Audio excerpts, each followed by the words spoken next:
Allô? Allô, allô?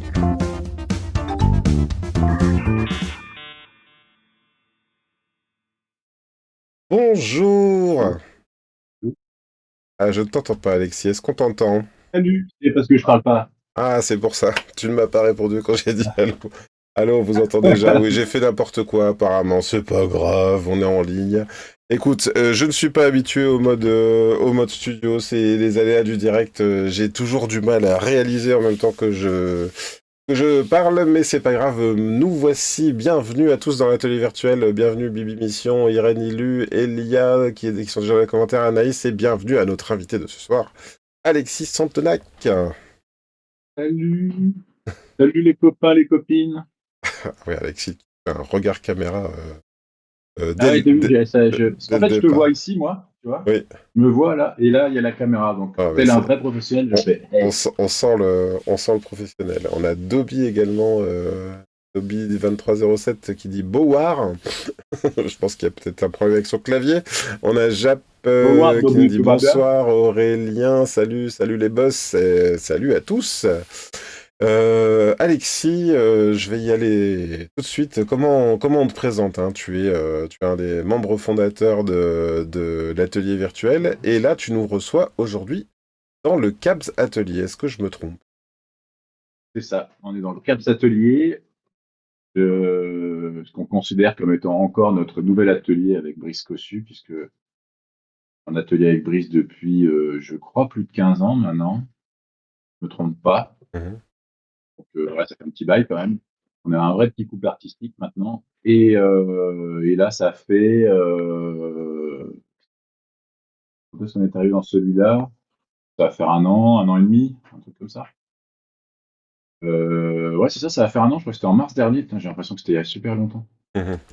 Et alors, est-ce que tu peux nous expliquer un petit peu ce que c'est le CABS Atelier? Je crois que tu tenais particulièrement à nous présenter un petit peu le lieu, parce que donc l'atelier virtuel, je rappelle à ceux qui nous rejoignent aujourd'hui, que c'est un atelier d'artistes-auteurs, mais en distanciel en fait, hein, qui se fait par l'intermédiaire de l'application Discord.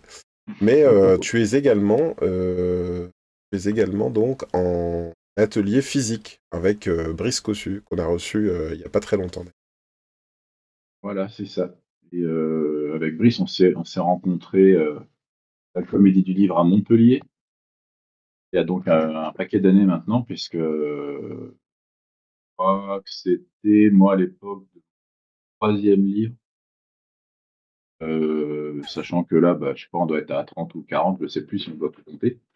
Heu et heu et en fait, le festival n'avait pas reçu les exemplaires de mon bouquin en preview comme, on aurait, voulu. Du coup, ben, comme ils étaient tous venus me voir, l'année d'avant, j'avais personne. Je me faisais un petit peu, chier. Je voulais rentrer plus tôt. On m'a dit: «Il y a un gars qui habite pas loin de chez toi, qui est venu en voiture, qui part cet après-midi» et c'était Brice. On s'est retrouvés dans les bouchons, après Montpellier et voilà, il m'a tout de suite accroché. Du coup, j'ai dit: «Écoute, si tu veux venir» à l'époque, donc moi je bossais chez moi, lui aussi. J'ai dit: «Moi, je peux pas bouger parce que j'ai ma femme, mes enfants à la maison, tout ça, mais si tu veux passer, bon, bah, passe, on va voir», parce qu'on voulait tous les 2, on avait un petit peu, disons que la solitude de bosser seul là, comme ça, nous pesait un peu à chacun. Et puis il est venu une fois, il est venu une autre fois la semaine d'après et en fait, il est jamais reparti et maintenant il habite à Fréjus depuis un paquet d'années, quoi. Et ouais, ça a démarré comme ça. Et puis, c'est un petit peu après qu'on a commencé à travailler en atelier virtuel avec, Jet, qu'on avait rencontré aussi à l'époque. Heu et puis, bah, puis après au fil des années, en fait, ça a commencé, on a: «Tiens, on fait ça tous les 3, c'est sympa». Puis il y en a eu un de plus, un de plus, un de plus.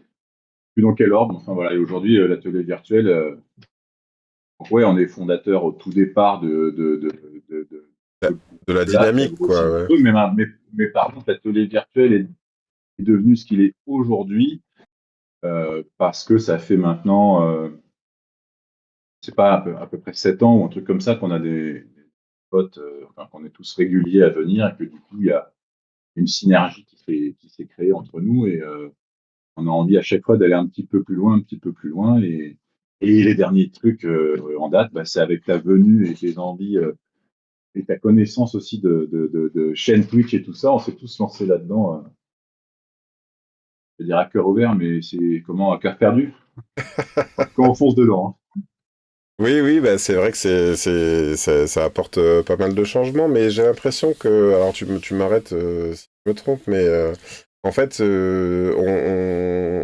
est un groupe, hein, c'est vrai, qui travaillons au quotidien, on se raconte tout un tas de choses, et, et en fait, à force de se raconter des choses, de se rendre compte qu'on partage des constats, on se dit, tiens, c'est marrant, mais ça pourrait faire l'objet d'une émission, ou bien on a l'impression de souvent répondre aux mêmes questions, chacun de notre côté, et on s'est dit, pourquoi on ne trouverait pas un système pour partager ça à plus grande échelle. En tout cas, c'est l'objectif un peu de cette chaîne. Et puis, Ouais, c'est donc, ça. Puis c'est l'occasion de bien s'amuser, on trouve des choses nouvelles, on s'ouvre un petit peu aussi parce qu'on est tous, voilà, on est tous, je regarde dans nos cadres, bon, c'est une cadre un petit peu évoluée maintenant, mais parce qu'on a tous grandi, mais c'est vrai qu'on est tous un peu seuls, et là, tout ça, ça fait des ouvertures. En plus, je pense que, tu vois, moi, par exemple, c'est vrai que l'aspect numérique, réseaux sociaux, tout ça, je trouve ça rigolo, mais même à l'époque où le blog est arrivé, tout le monde disait faut un blog, faut un blog. Moi perso, remplir un blog tous les jours, c'est pas du tout ma came. Mettre des trucs tous les jours sur les réseaux, c'est pas du tout ma came. Mais du coup, à plusieurs, c'est plus rigolo, c'est moins lourd. Et je pense qu'en plus aujourd'hui, c'est quand même une part non négligeable de ton réseau et de vitrine d'auteur finalement. Enfin, ça me fait franchement chier d'admettre ça. On en arrive là, hein, mais faut le reconnaître, ça existe quoi. bah, c'est-à-dire que oui, il fut un temps où le métier d'auteur était vraiment consistait à faire des pages de BD. Et puis, est-ce que tu peux poser un peu ce constat-là également au fur et à mesure, on est devenu de plus en plus multicarte. On a commencé à scanner nous-mêmes avec les scanners qu'on s'achetait. On a commencé comment dire, à coloriser nous-mêmes, alors que des fois il y avait des coloristes où ça dépend. On a commencé aussi à parfois monter les PDF nous-mêmes parce que en fait Ouais, c'est on s'est clair. rendu compte que c'était un besoin parfois. Et puis comme tu dis, il y a la part de communication et puis et en même temps, je trouve que je sais pas ce que t'en penses, mais Twitch c'est aussi un espace où on peut s'exprimer sans contrainte et sans attendre qu'on nous pose la bonne question, celle à laquelle on aimerait répondre. Qu'est-ce que t'en penses? Ouais, ouais. En fait, je pense que oui, c'est un peu le haut-parleur des discussions enfin, en tout cas, là, quand on a enfin, moi, c'est comme ça que j'ai ressenti quand on est en train de monter là notre chaîne Twitch, de l'atelier. C'est un peu le haut-parleur des discussions qu'on a déjà au sein de l'atelier, en fait, et qu'on peut partager avec d'autres, avoir aussi des points de vue différents du nôtre. Parfois, on est là, on gâte un petit peu autour d'un sujet, on pense on a raison et qu'on est dans le juste, et puis finalement, avec des interventions extérieures, on a aussi des points de vue qui sont pas les nôtres, avec des repères qui sont pas les nôtres, et des contraintes qui sont pas les nôtres et qui existent. Et du coup, c'est vachement intéressant de pouvoir mettre un peu plus de poids dans la balance des deux côtés, quoi. Ouais, tout à fait. On a pas, ça réagit pas mal dans les commentaires, mais ça dit surtout beaucoup d'âneries. On a Pat Perna qui est là et qui dit ah bon, c'est un vrai métier, auteur? Je pensais que c'était un hobby. Denis qui lui répond non, les auteurs ne sont pas des hobbits. Euh, Alexis, on va rentrer un petit peu dans le dur. Comment tu te décrirais en tant qu'auteur? Est-ce que tu veux nous parler un peu de ta vie, ton œuvre? Ou bien tu peux partir aussi sur ce que tu es en train de dessiner, parce que, bon, moi j'ai lu un de tes albums cet après-midi, donc No tome 1. J'avais également lu Goldorak, hein, comme beaucoup de monde, la BD dont j'ai fait l'acquisition, et j'avais remarqué à l'arrière que qu'il y avait comment dire, il y avait pas mal de recherches sur les aliens, donc, sur les nouveaux personnages de Vega inédits dans votre BD, qui étaient des concept art de toi. J'ai vu aussi ton travail sur Bombix. J'ai l'impression que tu es assez branché quand même SF, création de d'aliens un peu humanoïdes, mais détournement de la figure humanoïde des aliens. Est-ce que je me trompe si je dis ça? J'aime bien ça, ouais. J'aime bien les En fait, j'aime bien le mélange, techno-organique, tu sais, un peu à la Giger là. Alors c'est d'une manière différente, mais et c'est vrai que naturellement, je vais assez facilement vers le noir, quoi, vers le côté alors pas le noir, dark, pessimiste, hein. J'ai le noir vraiment, graphiquement, j'aime bien ça. J'aime bien la matière, j'aime bien, c'est pour ça d'ailleurs que j'arrive pas à lâcher complètement le papier. J'ai toujours, Les aplats de noir un peu. Ça. toujours des pages, comment? Les aplats de noir un peu. Moi, mon premier Ouais, ouais, souvenir ouais, de toi, c'est à Bellegarde, hein, parce que c'est là-bas que je t'ai rencontré aussi en même temps que Brice. ouais, Je crois que et vous, c'était il y a très longtemps aussi, ouais. oui, vous connaissiez pas depuis si longtemps, d'après ce que tu me dis, mais Non, parce que je pense que ça faisait 1 an, je crois qu'on était, ouais, en atelier, tu vois? on sentait l'amitié soudée, et puis je vous voyais en dédicace. Alors c'est pas pour relancer le débat sur la dédicace, mais à l'époque, vous aviez vous produisiez énormément de choses dans vos albums. Vous dessiniez des Batman, des Hellboy. Vous étiez à fond sur la référence. Alors Et ça, puis, c'est rigolo parce que, en fait, tu vois, j'aime autant, toujours autant, faire ça. ouais, Par contre, les gens le demandent plus. ah, d'accord. Et là, récemment, même que c'est cette année, hein, ça m'est arrivé de leur dire, dans la discussion, tu parles comics, manga, tout ça, et ça m'est arrivé de dire, bah, tu veux pas que je te fasse, bah, je sais pas, un Punisher j'en sais rien, moi, enfin un truc, un autre perso, manga, tout ça, et en fait, non, les gens ils veulent pas, ils veulent le truc de l'album. Donc c'est pas tellement que j'en fais plus en ce qui me concerne, à mon avis, oui, c'était pareil, mais c'est surtout que finalement, les gens veulent pas trop. Mais en dédicace, les gens sont pas trop open au fun, hein, parce que je me rappelle d'une dédicace où Pierre Denivoux était venu, c'est un bon copain aussi, était venu dédicacer chez nous à Fréjus, là, on avait fait ça tous les trois. Et à un moment, en fait, on s'était pris un délire avec Pierre Denis, je sais plus pour quelle raison, et on avait commencé à s'échanger les bouquins en disant, bah, moi je fais la dédicace dans ton bouquin et toi, là, parce que c'était pour la même personne en plus, hein. Et en fait, le mec s'est raidi à mort, et limite il a blanchi, et il osait pas nous dire non, et on a bien vu qu'il voulait pas. On lui dit, ah, mais si vous voulez pas, on le fait pas, pas de souci. Et on n'a pas réussi à trouver une seule personne de toute la journée pour accepter de faire ça, alors qu'on avait vachement envie de rigoler avec ça. Hmm. Et c'est dommage parce que en plus, du coup, quelqu'un est passé à côté de super dédicace, parce que je pense comme on se serait amusé, on aurait fait des trucs vachement plus poussés que ce qu'on faisait d'habitude. Et donc Il y a, c'est moins, c'est très fun en fait, hein. hmm. Alors ça fait pas mal réagir parce que là on a pas mal de co-auteurs à toi présents dans les commentaires. Il y a Ronan J'en ai deux trois des co-auteurs. qui te salue. Denis il te dit les gens ne demandent plus que des Goldorak. Brice qui dit et Ah, c'est pas faux. soudain à Angoulême ils refirent des super-héros en dédicace. Pat qui dit c'est plus difficile à revendre sur eBay peut-être. Et Valérie dit des Hobbits parce qu'elle est restée sur le. Valérie elle aime bien le.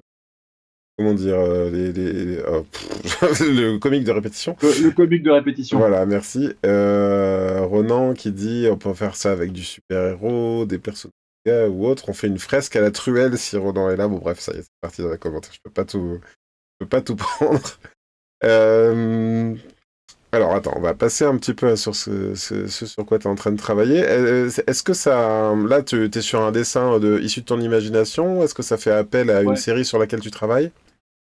Non, pas du tout. Là, c'est un dessin plaisir. C'est un truc que c'est un rêve que j'ai fait il y a un petit moment maintenant, qui est là, qui attend que je termine. J'avais déjà commencé un petit peu quand même. Ah oui.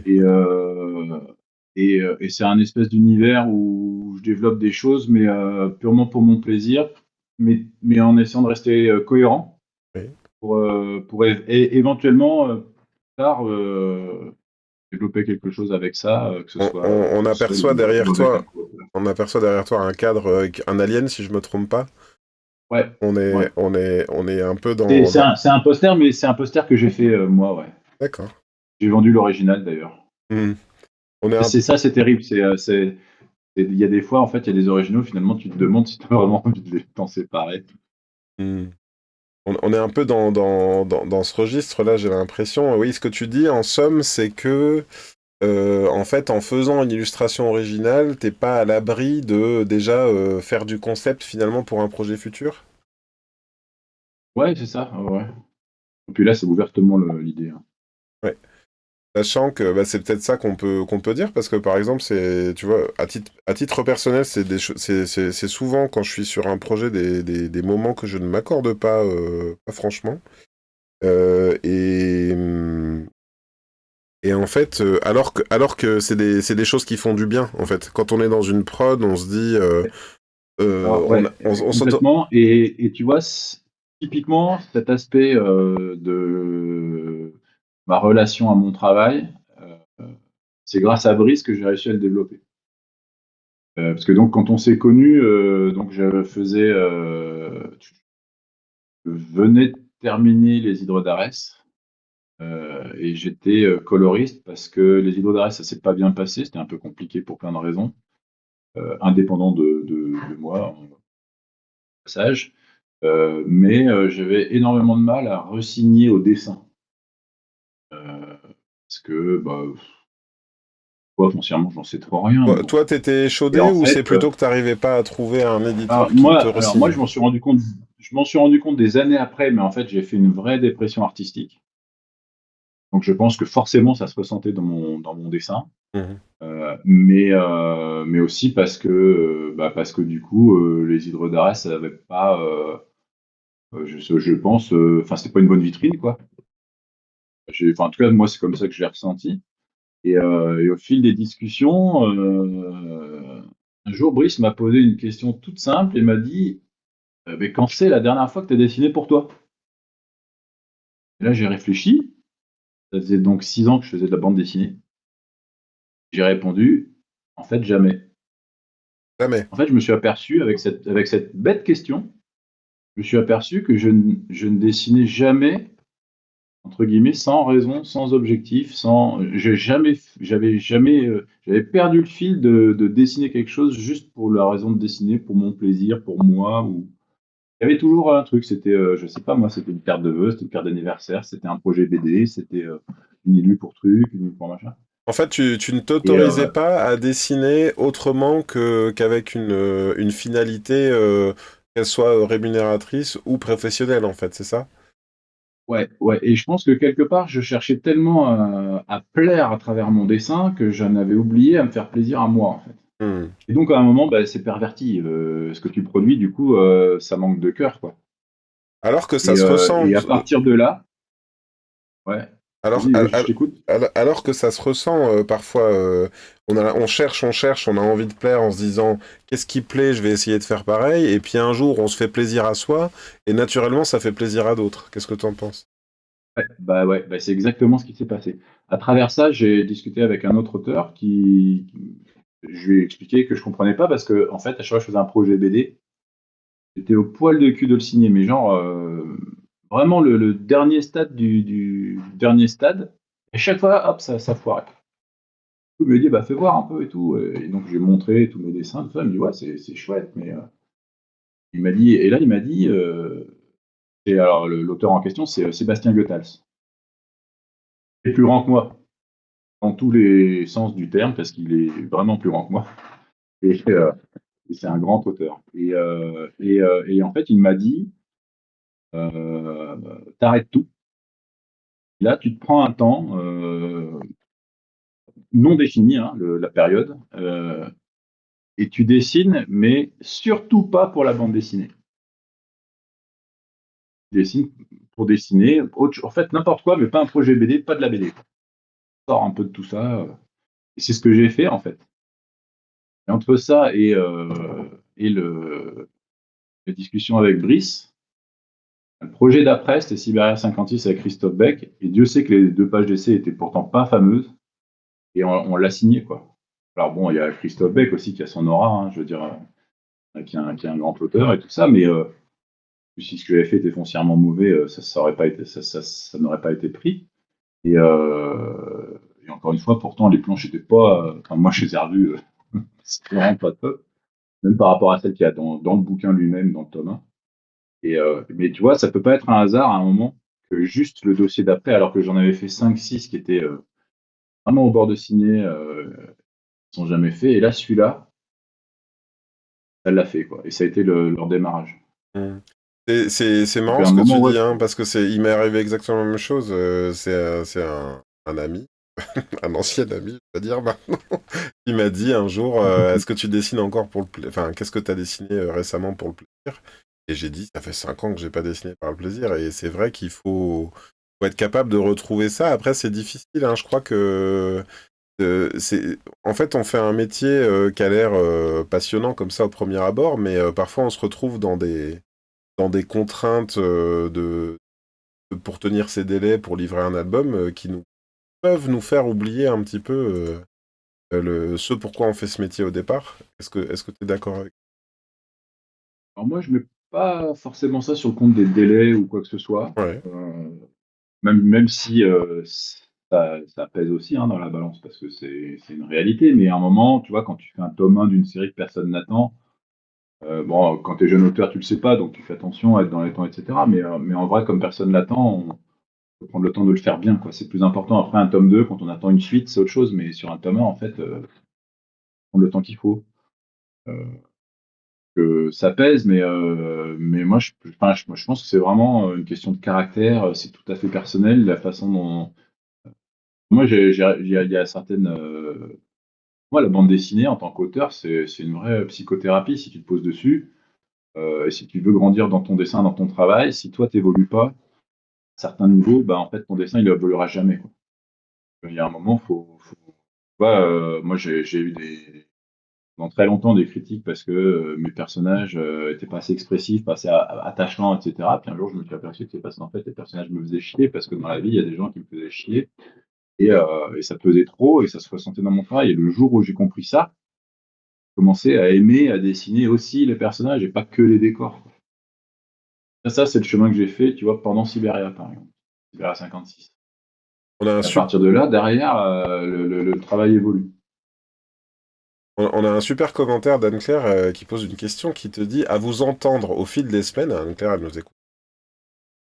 Elle dit, doit-on en conclure que le métier d'auteur, ce n'est que des histoires de rencontres? Et ça fait réagir très positivement beaucoup des auteurs en commun. Euh, En tout cas, pour moi, ça l'est. Après, je pense que là aussi, c'est un chemin tellement personnel que pas forcément. Je connais pas mal d'auteurs qui ont un ego tellement énorme que ils arrivent à faire un chemin en tant qu'auteur énorme aussi. Que du coup, ça leur permet d'avoir une force de caractère. En fait, c'est ça, c'est qu'on puisse sa force où on peut la trouver, quoi. Moi, je sais que j'avais besoin d'équilibre déjà dans ma vie, parce que tu vois, par exemple, je suis euh, l'exemple typique par rapport à mon parcours perso, c'est que auteur de bande dessinée, j'ai décidé de faire ça dans la vie quand j'avais 11 ans. C'est super tôt. J'ai fermé un album de Gottlieb, j'ai dit on peut faire ça dans la vie, putain c'est génial, je veux faire ça. Et après je me suis dit aussi que c'était peut-être pas facile, vendre des livres, en vivre, etc. Donc j'ai fait je me suis lancé, je suis devenu graphiste publicitaire, j'ai bossé en agence, etc. J'ai fait ça une dizaine d'années. Et entre-temps, j'ai rencontré celle qui est ma femme aujourd'hui. Je sais très bien que si j'avais pas trouvé ma moitié, j'aurais jamais réussi à faire tout ça. Que moi, pour moi, c'était important d'avoir d'abord de l'équilibre dans ma vie. Tu vois, et je suis devenu auteur après être graphiste parce que voilà, parce qu'on a construit des choses et puis après l'occasion s'est présentée, on pouvait, je me suis lancé dans l'aventure. Moi, je suis quelqu'un qui préfère avoir pris des portes dans la gueule que d'avoir le regret de jamais avoir pu ouvrir cette porte. Mais mais voilà, donc après, voilà, il y a d'autres gens qui se construisent tout seuls, mais qui passent à côté d'autres choses. Enfin voilà. Je sais pas. Écoute, Moi, je pense personnellement, tu vas-y. vois, à contrario, c'est que personnellement, donc là, ouais, je vais loin c'est des choses que j'ai jamais dites, mais je pense que je serai jamais un grand auteur parce que je peux pas sacrifier ma vie à ça. Je m'y consacre et je fais pas de sacrifice à ça. Il est hors de question que mes enfants, ma femme, ma famille, tout ça pâtissent. Tu vois. Je peux pas. Il y a un moment, faut que je passe du temps avec Puis moi, j'en ai besoin, hein, attention, c'est pas que pour eux non plus. Parce qu'en même temps, tu vois, là où j'ai grandi, par exemple, c'est que ce soir, il est maintenant 21h42. Je suis pas à la maison, je suis en train de parler de mon boulot, et c'est un grand plaisir. Mais il y a quelques années, j'aurais même pas envisagé la chose parce que Oui. passer une soirée hors de ma famille, c'était pas possible. Et tu Je ferais pouvais pas pas ça leur tous faire les ça. soirs non plus, quoi qu'il arrive. Je fais pas ça tous les soirs non plus. Mais aujourd'hui, j'accepte de faire plaisir là-dessus, hein. Il y a ça aussi.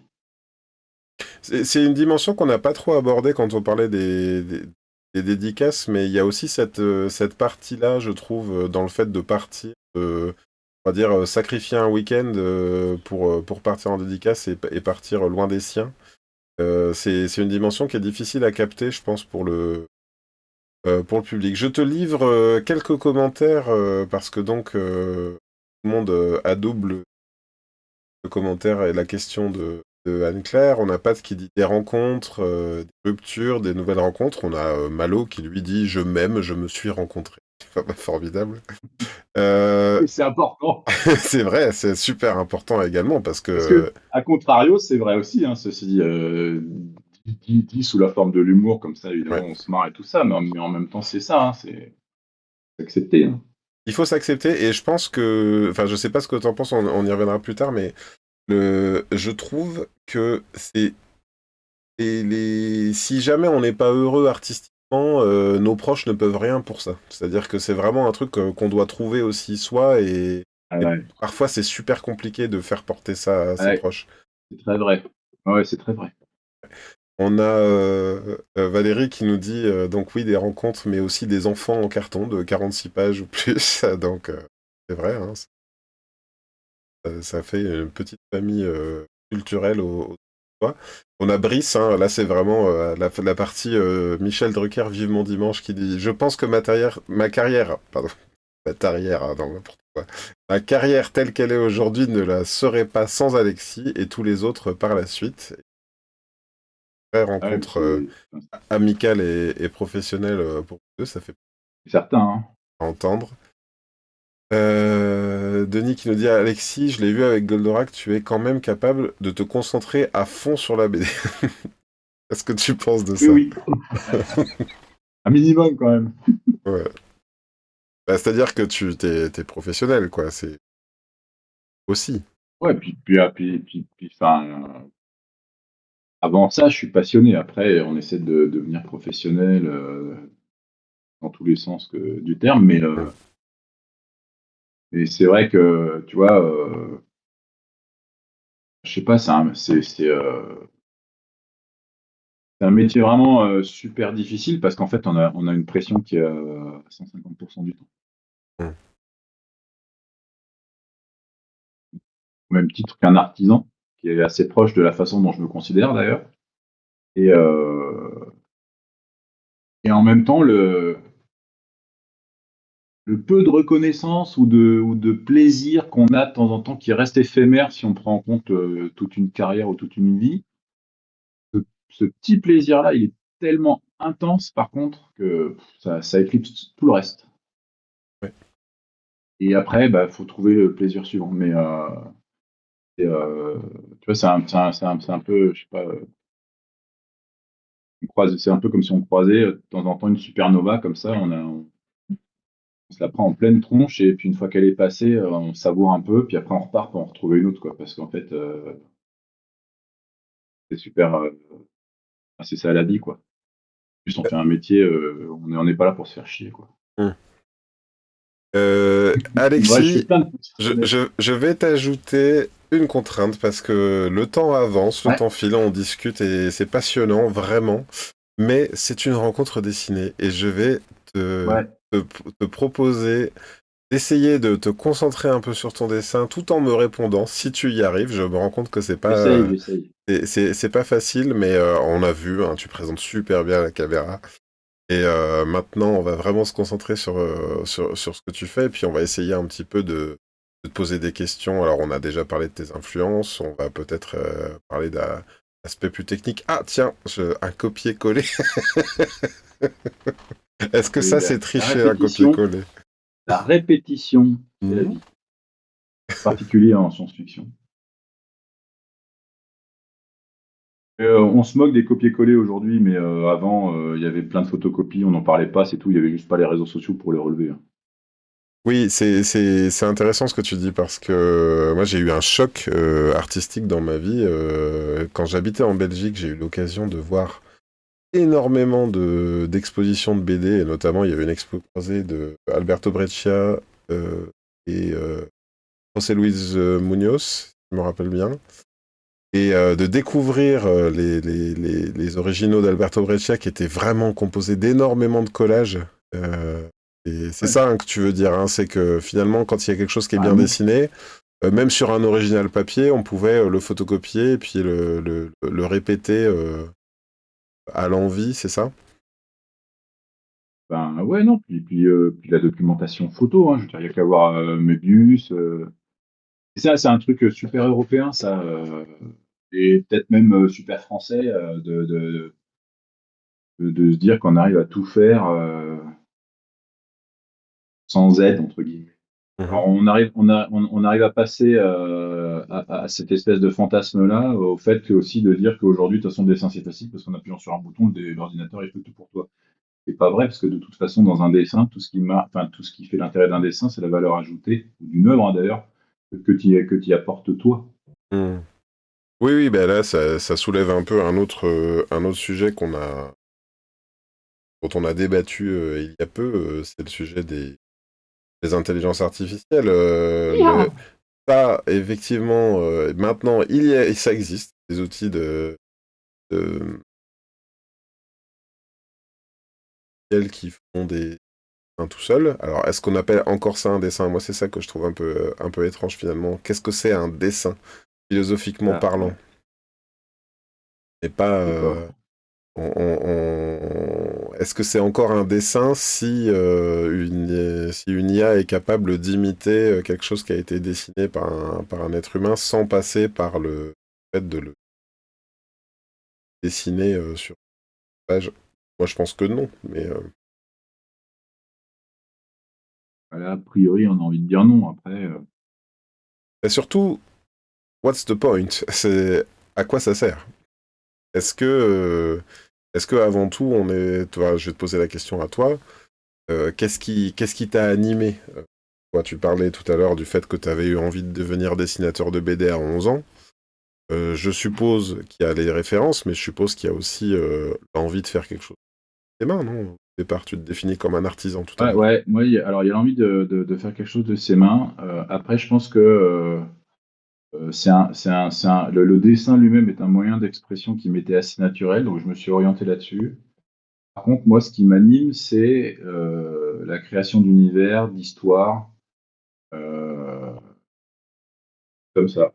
Du coup, j'aurais- au final, je me dis que j'aurais très bien pu faire de la musique, voilà, raconter des histoires d'une manière différente. D'ailleurs, de toute façon, régulièrement, le fait de ne pas faire de musique me manque. Donc, je sais qu'un jour, je le ferai. Et voilà, ce qui était important, moi, c'était que je raconte des histoires.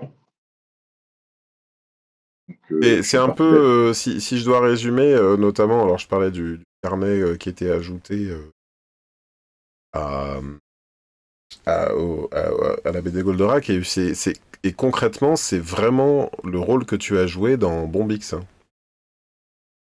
Exactement, ouais. C'est un autre plaisir euh, de se retrouver entre guillemets aux manettes du truc, parce que donc Bombix, c'est un projet qu'on a fait avec Olivier Steinfater, qui est l'éditeur de Comics Bureau. Euh, et, euh, et il savait que, parce que on est copains, il sait très bien que ça m'intéresse tout ça, que la partie édition, mais sur son aspect artistique et pas commercial, parce que ça, par contre, ça m'intéresse pas du tout. Branché, donc me retrouver à créer l'univers, le pourquoi, comment, mon petit, j'adore le travail d'équipe aussi, que trouver des profils d'auteurs qui pourraient correspondre à tel projet, etc. C'est un autre plaisir qui est assez chouette parce qu'on est encore plus. Il y a un côté où j'ai été vachement plus émerveillé avec Bombix parce que finalement, comme toi, tu décides pas du dessin lui-même. En fait, les visuels, tu arrives comme ça, tu les prends en pleine tronche. En l'occurrence, comme là, en plus, on l'a monté avec les copains. C'était un plaisir supplémentaire qui était un peu un prolongement dans l'après-Goldorak. Les copains donc, dont tu parles, hein, c'est Vincent Brejas au scénario, Ronan Toulouat Vincent Brujas, à Ronan Touloise. l'ancrage, Brice Cossu au Alors, je dessin. dirais pas à l'ancrage, hein, je dirais au dessin, parce qu'ils ont vraiment fait une collaboration au niveau Ouais. dessin. C'est-à-dire que Brice a fait un storyboard très poussé qui est quasiment incrayonné, mais pas tout à fait. Ce qui fait que ça laisse la marge de liberté nécessaire à Ronan pour s'exprimer au niveau de l'ancrage et pas juste faire un travail technique. Et du coup, on a un résultat qui est exactement ce qu'on. Ils l'ont fait d'une manière différente au niveau de la méthode, mais le résultat, c'est exactement ce qu'on a fait aussi sur Goldorak, c'est-à-dire qu'à eux deux, ils ont créé un dessinateur qui n'existe pas s'ils ne sont pas tous les deux là, quoi. Du On coup, c'est a... chouette, c'est vachement formateur. Ouais, c'est formateur, et puis c'est ce que je leur disais, on avait fait une autre émission. C'était pas sur l'atelier virtuel, mais on avait fait une autre émission consacrée à Bombix, euh, et à ce moment-là, effectivement, ce que je leur disais, c'est qu'ils avaient réussi à être la meilleure version d'eux-mêmes ensemble aussi. Ils s'apportaient mutuellement au dessin. Et on sent, hein, là, je l'ai dit à Ronan aujourd'hui, qui travaillait sur des planches en tradi. Pendant tout le watch, je vous renvoie Qui a évolué, hein. au premier live. On sent l'évolution, on sent de quelle manière on s'apporte, enfin, ils se sont apportés mutuellement. On a Denis qui te pose une question toute simple, je le vois, je reconnais l'appli, mais qui te demande sur quel logiciel tu travailles. Alors il dit que c'est sur l'iPad parce qu'il le sait déjà, mais tu peux nous parler un peu de ton Ah oui, là setup? maintenant, là, je suis sur l'application Procreate. Procreate, ouais. Il y a En fait, Procreate, hein, J'allais dire qui est pas cher du tout, pour ceux qui nous regardent et qui ont envie de se mettre un peu au dessin. ouais, qui est pas cher, d'autant que moi, je l'ai prise tout au début, donc à l'époque, c'était 15 balles. Je sais plus combien c'est aujourd'hui, mais c'est pas beaucoup plus, mais on J'ai doit être l'impression dans de 30 l'avoir acheté peut-être, 10 mais balles, moi, mais je sais plus. ouais, ouais, c'était peut-être même ça. Et dans Goldorak, d'ailleurs, elle a été rentrée entièrement là-dessus. Euh, il y a juste le montage des pages bande dessinée que je fais pas là-dedans parce que c'est pas prévu pour, c'est vraiment prévu plus pour de l'illustration.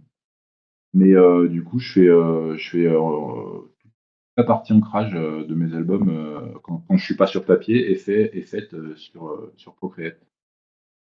Je me sens super à l'aise avec ça. Et en plus, ça a l'avantage d'être sur l'iPad, donc je peux bosser où je veux, quand je veux. Enfin, c'est plutôt cool, quoi. Alors je vais te poser une autre question technique qui me concerne et qui peut en concerner d'autres qui nous regarderaient, notamment en rediffusion. J'ai fait, moi, une BD courte d'une dizaine de pages sur Procreate, et j'étais un peu frustré dès lors que je commençais à avoir une grosse définition, par exemple en 600 dpi, ce qui est pas énorme, hein, ce qui est pas complètement fou. Et on peut aller, souvent, il nous arrive de travailler en 1200 quand on fait de l'ancrage, et en fait, ça limite, Procreate, par les capacités de l'iPad, limite le nombre de calques disponibles. Est-ce que... Ouais, c'est dépendant du processeur de ton appareil, en fait. Moi, j'ai résolu le problème. Bah, déjà, je suis quelqu'un qui n'utilise pas 1000 calques aussi. Voilà, Bon, j'ai j'en ai l'impression de pas et encore. m'être pris un headshot, là. Non, non, mais tu sais, même dans Photoshop, au départ, j'en mettais beaucoup. Puis en fait, tu t'aperçois au bout d'un moment que, en vrai, des fois, tu as des petites parties de dessin sur un calque, mais en fait, elles étaient toutes sur le même. À un moment, quand on a besoin, tu fais juste la sélection de ton truc, et puis tu le fais de la même façon, et ton fichier pèse 10 fois moins lourd, et tout ça. Mm. Donc voilà, mais tu vois, là, moi, j'ai 3 calques, et encore, c'est parce que j'ai cette partie de décor là que j'ai faite à part. Mais sinon, bah, voilà, je fais même pour mes pages, en fait. Parce que par contre, la partie board rough, je la fais sous Clip Studio sur ma grosse tablette 8 Mhm. donc celle qui est là. Mhm. Et parce que pour le board, je sais pas, plus grand, plus voilà, ça me permet. Mais c'est surtout parce que je monte Plus les cases dans gestuel. Clip Studio et dans Procreate, tu peux pas le faire, quoi. Oui. Donc, voilà. Et par Et contre, si demain ils sortent un iPad Pro format A3, je me rue dessus, quoi. d'accord. Ça sera moins nomade. J'adore. En fait, après, je pense que c'est vraiment l'appli Procreate qui m'éclate. Et je rêverais qu'ils fassent une appli Procreate en version bureau pour pouvoir l'utiliser sur le Mac directement, mais c'est pas du tout dans leur objectif. Alors, est-ce qu'il avance un petit peu? Quand même. T'as vu, je fais attention, hein, je suis bon élève.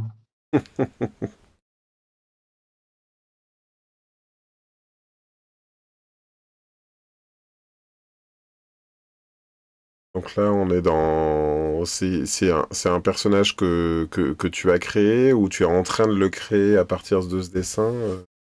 On est à... Il est sorti sur ce dessin-là, ouais. Faut pas trop me demander. Je sais pas, il pourrait s'apparenter à une espèce de Galactus, tu vois, un peu pensif là, en se demandant ce qu'il va faire de cette planète qui est là. Mhm. Il y a Anaïs qui pose une petite question intime. Allonge-toi sur le canapé de l'atelier virtuel. À quel âge tu as vu Alien pour la première fois? Est-ce que c'était à 11 ans, par Non. Non, c'était plus tard. C'était. Alors, première approche du Espérons film, que ce soit plus tard. c'est déjà bien plus tard. Mais j'ai pas vu le film en entier parce que je devais avoir, euh, je sais pas, 12 ans, comme ça, 13 ans peut-être, et plutôt 12, je pense. Euh, et ça passait à la télé, mais mon père, chez qui je vivais en Normandie, voulait pas que je le voie, donc j'avais quand même réussi à capter un petit bout du haut de l'escalier là en cachette. Et j'ai pas. Alors par contre, ce qui est assez rigolo, c'est que je suis pas capable de te dire quand est-ce que j'ai vu le film en entier pour la première fois. Ouais. Ouais. Alors moi, j'ai petite anecdote, comme ça te permet de dessiner un petit peu pendant ce temps-là, mais j'ai vu, on va dire, des plans clés de Alien dans les bandes annonces qui étaient en début des VHS. Quand j'étais jeune, Ouais. à la maison, on avait des VHS Star Wars, et devant, il y avait, enfin devant, avant le film, il y avait notamment la bande annonce de Alien, mais avec le moment où t'as le chat qui fait et puis tu vois la créature comme ça qui passe. Il y avait plein de vidéos et en fait je me rappelle que pour moi toutes les bandes annonces étaient plus ou moins traumatisantes. Il y avait un documentaire sur la mort de Kennedy avec bon, la tête qui se fait éclater. Il y avait C'est aussi pas les incorruptibles, hein. je crois qu'il y avait les Incorruptibles aussi. Il y avait plein de scènes ultra violentes comme ça qui étaient en prémisse. Donc je me disais, quelque part, ça te faisait rentrer dans le dur, hein, alors que bon, Star Wars, c'est quand même censé être un petit peu plus tout public. Mm. Denis nous dit, moi je l'ai vu la première fois tout seul dans un grenier, dans une maison vide, sur une petite télé noir et blanc. Quelle terreur. Waouh. Là, on est dans l'anecdote précise que Denis rappelle. Vous pouvez dire en commentaire, hein, si vous vous rappelez, quelle est, dans quelles conditions vous avez vu la première fois ce film.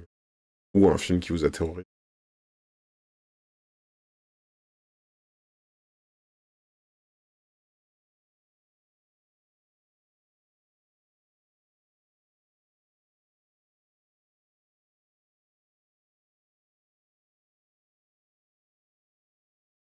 Et à partir alors attends, Pat aussi. Bon, Pat qui dit, moi j'avais peur, rien qu'en regardant l'affiche, j'étais trop petit pour avoir le droit de le voir au ciné. Si je l'ai vu ado, je l'ai revu, re-revu, re-re-re. Par contre, je l'ai vu plein de fois depuis.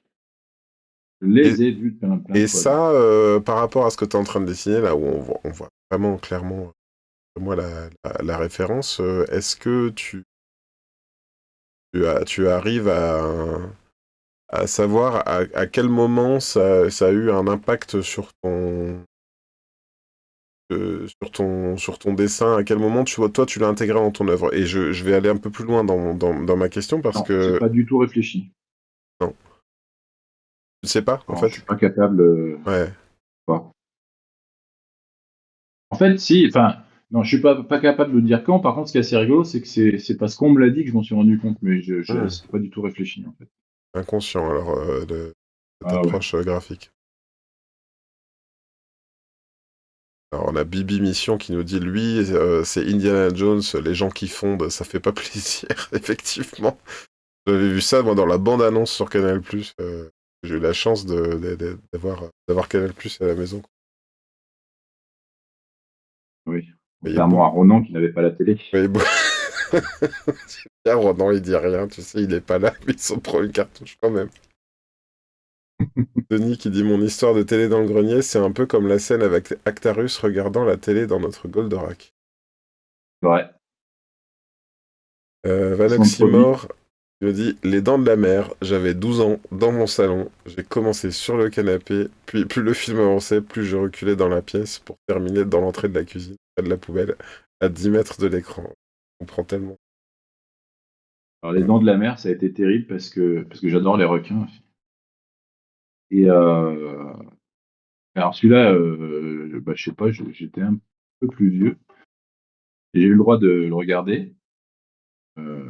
Sauf qu'au moment où le requin, je sais pas d'ailleurs, c'était peut-être pas sur le premier celui-là. Je fais Ouais, le plan de la jambe là qui tombe dans l'eau là, je crois que c'est dans le 2. ouais. Et donc à ce moment-là, ma belle-mère trouve rien de mieux que de me mettre les mains comme ça, donc je vois pas en fait. Et j'ai fantasmé là-dessus Ah oui, t'as pensé que ça pouvait être pire que ça encore? derrière, ce qui fait que le jour où je l'ai vu, je trouvais ça assez naze. Ah, Par contre, le truc de souvenir qui m'est resté, le lendemain matin, un peu mal réveillé, je suis au petit-déj là, et puis j'attends ma tartine grillée. Et je repense au film à ce moment où les petits sont en catamaran, où le requin sort sous le cata là, à travers la toile, tu sais, et où les gosses sautent un peu dans l'eau, tout ça. Et au moment où je pense au requin qui arrive comme ça sous le catamaran, le grille-pain qui fait sauter ma tartine, et j'ai fait un bond de 12 mètres. J'ai fait presque des temps de tachycardie, quoi. je suis en train de chercher, moi. Le- alors, éventuellement en commentaire, vous pouvez peut-être me renseigner. Moi, un des premiers contacts avec un film qui limite, qui était affreux à regarder pour moi. J'étais tout petit et mon père s'était enregistré la veille. C'était pas la mouche de Cronenberg, c'était la version précédente où il y a un enfant qui pendant tout le film cherche son ami la mouche avec une patte blanche. Et en fait, c'est le même principe que la mouche, quelqu'un qui se sert qui se sert d'un truc pour se téléporter, mais qui se retrouve à moitié transformé en mouche avec une tête de mouche et une patte de mouche. Et en fait, il y a un plan terrifiant pour moi où il y a le scientifique à moitié mouche en petit comme ça dans une qui est en train de se faire bouffer par une araignée et le policier qui l'a cherché pendant tout le film, qui jette une pierre, qui le tue, et le journaliste qui dit Monsieur, vous avez commis un meurtre. Enfin, bref, c'était très, très traumatisant. Désolé, je raconte mal. J'ai pas le titre. Je cherche comment s'appelle le film. Peut-être La Mouche de 1950. La Mouche Noire. Voilà. Je dis rien du tout, ça. Ça fait. Ça m'avait terrorisé. Et en fait, la mouche est bien. Et Johan qui nous rejoint dans les commentaires, c'était pas la mouche de Cronenberg, c'était la mouche de Cronenbourg. Oui. La mèche. Il y avait ça dans les nuls. La mèche de Cronenbourg.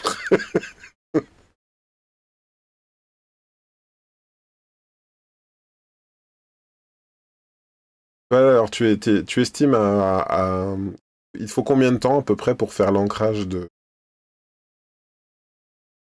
d'un dessin comme celui-là, d'une illustration comme ça. Voilà, ça, j'en sais rien, ça. Si je faisais que ça, je le fais dans la journée, hein. Après, J'en même pro- si c'est en numérique. Des fois, je fais des refs comme ça, puis après, je les encre sur papier aussi.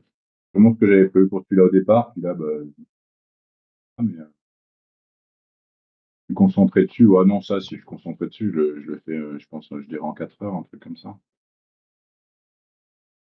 J'en profite Mais pour te poser la question maintenant qu'Yoann nous a rejoint dans les commentaires. Est-ce qu'il t'arrive de faire tes propres couleurs ou est-ce que vraiment tu c'est le t'arrêtes? contraire, là, qu'il faut me demander. C'est est-ce qu'il t'arrive de pas faire tes couleurs? Parce qu'en D'accord, fait, oui, je fais mes couleurs. d'accord. Euh, et ben, parce qu'en fait, mon tout premier bouquin, ça s'est très bien passé à ce niveau-là. Du coup, aux deux, j'ai dit, bah, je vais les faire, et depuis, je fais mes couleurs. Il se trouve que donc sur Goldorak, et je me demande d'ailleurs si Goldorak, c'est pas, donc à part mon tome 1, mais en fait, j'avais refait les couleurs moi derrière, donc ça compte même pas. Mais je pense que dans Goldorak, ah non, on a fait le Spirou avec Brice, qui a été colorisé par Johan Corgier.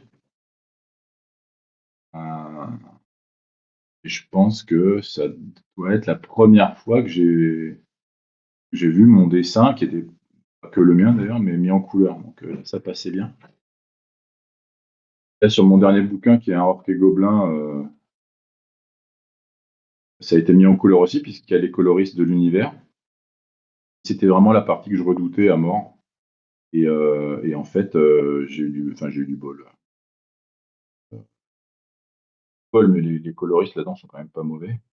Et j'ai surtout moi eu donc Olivier Eban qui a fait des couleurs et qui a fait vraiment un taf que je trouve super classe, quoi. Qui n'est pas du tout ma façon à moi d'aborder les couleurs, d'ailleurs, c'est ça qui était assez intéressant. Mais j'ai trouvé que ça rendait super bien. On a dans la série des films et des souvenirs d'enfants qui font peur. Là, on a une histoire assez terrifiante de Elia, que je suis pas sûr de la connaître, Elia, ou de le connaître, qui dit: J'ai vu Souviens-toi l'été dernier quand j'avais 14 ans, pendant un stage dans une ferme. Je dormais dans la chambre du fils parti de la maison, qui avait des posters partout de films d'horreur ou des mecs avec des fourchettes dans les yeux, ou de mecs avec des fourchettes dans les yeux. La fermière m'avait raconté que... La fermière m'avait raconté que le fils des voisins s'était suicidé parce qu'il entendait des voix et que personne n'était retourné dans sa chambre depuis. Je voyais sa fenêtre depuis la mienne et le fermier était terrifiant en mode shaitan. On passe tous des bonnes vacances dans notre vie à un moment. Alors Elia, réveille-toi. Je t'informe que nous sommes tous le produit de ton imagination et que tu es toujours dans cette chambre et que tu as toujours 14 ans. Il y Et que... a, il y a Anaïs, il y a Anaïs qui dit et c'est vrai, j'ai fait les couleurs du flashback dans Goldorak. Oui, c'est vrai. Ah, Elia nous dit Même que... là, Elia nous dit qu'il... elle est coloriste. Ouais, elle est coloriste. J'imagine que c'est elle, mais... Je me trompe si je dis que c'est Magali, Elia?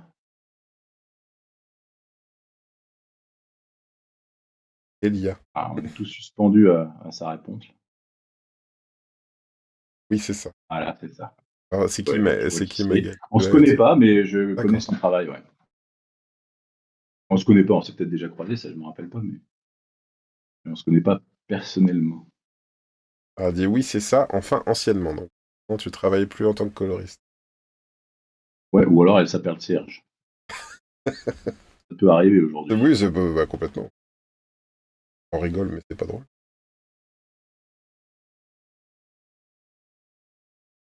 Alors.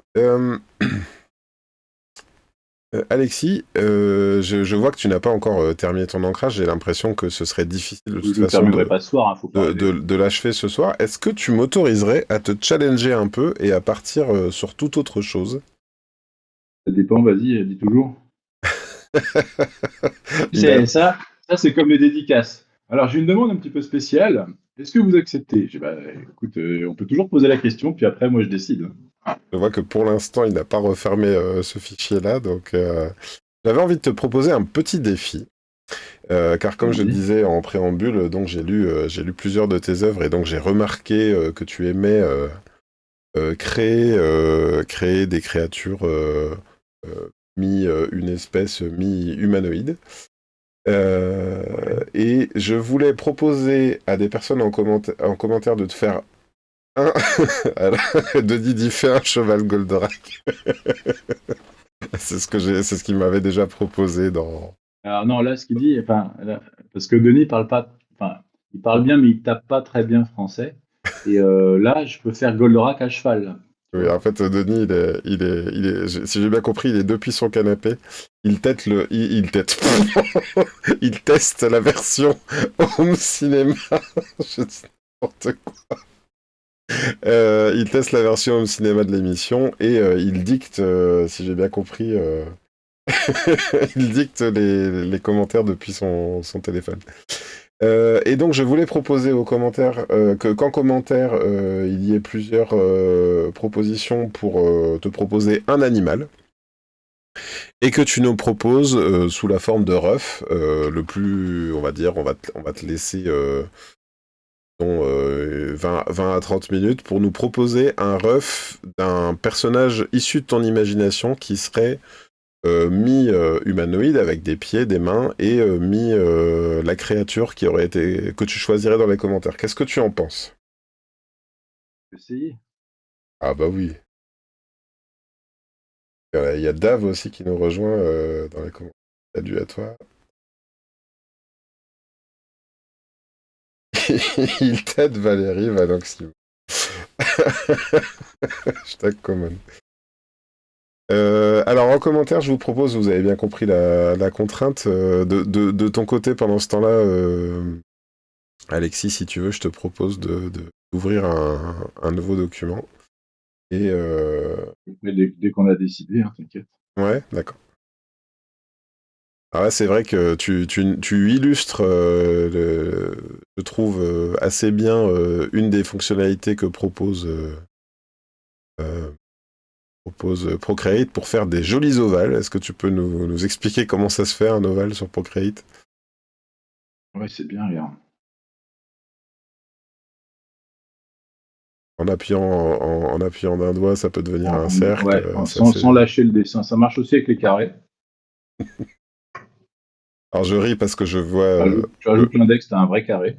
ouais, je ris parce que je vois déjà les C'est-à-dire pour commentaires. les ellipses, tape là.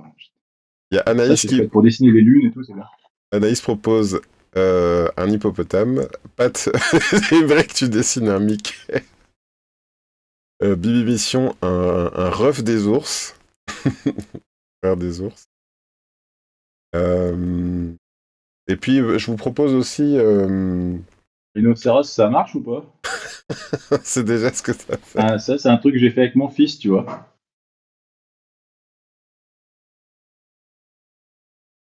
Et on pourrait peut-être un Et peu... tu vois, on parlait tout à l'heure on parlait tout à l'heure du côté noir de mon dessin aussi, tout ça, mais tu vois, j'aime bien faire des trucs comme ça aussi, tu vois. Ça, c'est un côté de mon travail que les gens connaissent pas. Ouais, ouais. Et ça, Des trucs tu l'as fait un peu pour toi ou tu l'as fait pour une demande? pour le plaisir, ouais, pour moi, ouais. Ah, c'est...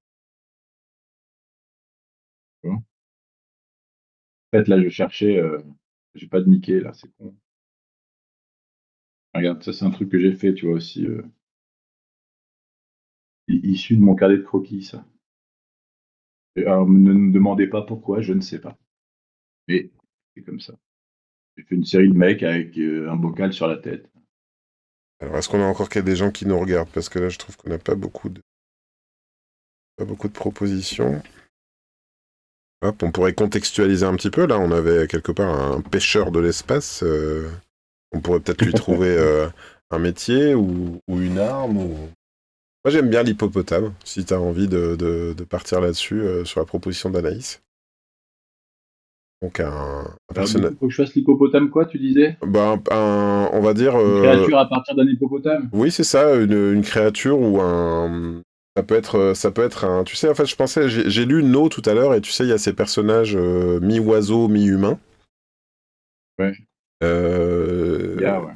Et j'imaginais bien quelqu'un, voilà, un personnage debout sur ses deux pieds. Peut-être qu'il a 3 pieds, qu'il en a 4, peut-être qu'il a 4 bras, je ne sais pas.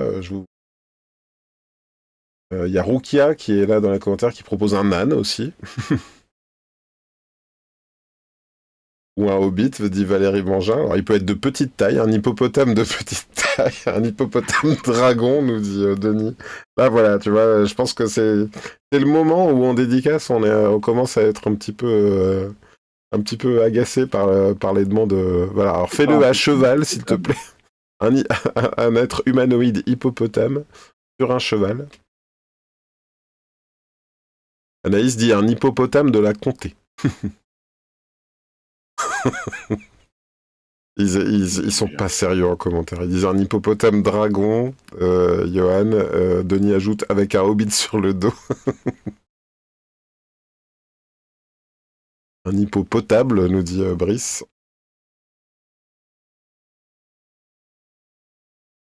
J'ai jamais dessiné d'hippopotame, moi. C'est ça. Alors tu as le droit d'aller chercher des références. Hein. Moi, je suis Oui. d'accord avec ça. Oui, enfin, il te propose hippopotamus en premier, quoi.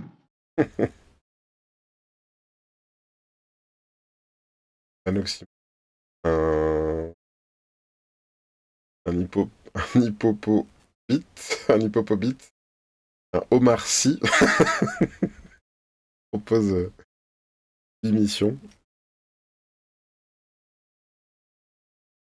Il pourrait être armé de quoi cet hippo? Vous voulez vraiment le faire en hobbit avec une cape, une épée, un joufflu avec des pieds poilus ou ni dit ou un cochon, une vache, tout ça, ça se ressemble. L'important en fait, Alexis, à partir des contraintes qu'on t'a données, je crois que c'est pas tellement que tu respectes à fond la contrainte, mais plus que tu fasses, que tu en arrives en quelques traits. Et puis je pense que c'est là qu'on va voir vraiment ton métier. Hein, on va se rendre compte au métier au sens la pratique que tu as, hein, parce que déjà, en quelques secondes, on a déjà un dessin très concret. L'important, je pense, c'est que tu nous livres un dessin qui te plaise à la fin et puis qui te ressemble, quoi. Qui te ressemble pas physiquement, hein, qui ressemble à ce que tu aimes faire. Ah, Anaïs nous dit un hippo-catcheur mexicain, j'aime bien. Valérie qui Oui, plutoie. avec un sombrero. Denis qui nous dit un nain en nain avec une hache. Non, tout le monde n'était pas là cet après-midi, évidemment, mais il sait que c'était un des tropes beaucoup trop, beaucoup trop présent dans les rues fantasy. Et Pat qui nous dit il manque plus qu'un Mickey avec.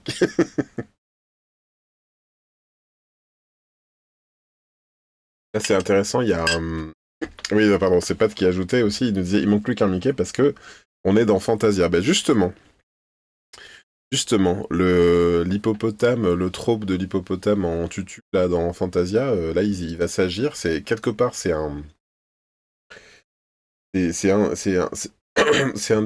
des choses qui est parfois difficile à faire, réinventer un personnage hippopotame debout fait appel à l'inconscient qu'on a déjà, tout ce qu'on a déjà vu. Je pense à excusez-moi, je suis en train de m'enrouer. On a ça dans Black Sad, par exemple. On a aussi effectivement ça dans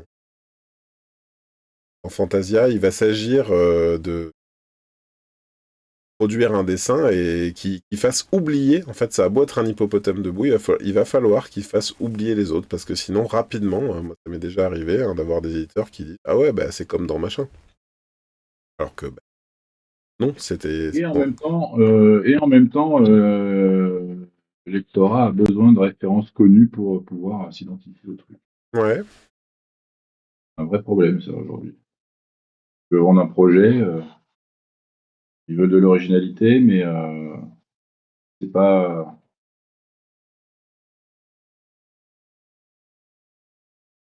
correctement référencé, ils n'arrivent pas à se projeter dedans. Là, tu parles de l'éditeur ou tu Alors que parles c'est ouais, bon, du public d'après l'éditeur? ouais, mais même les gens, hein,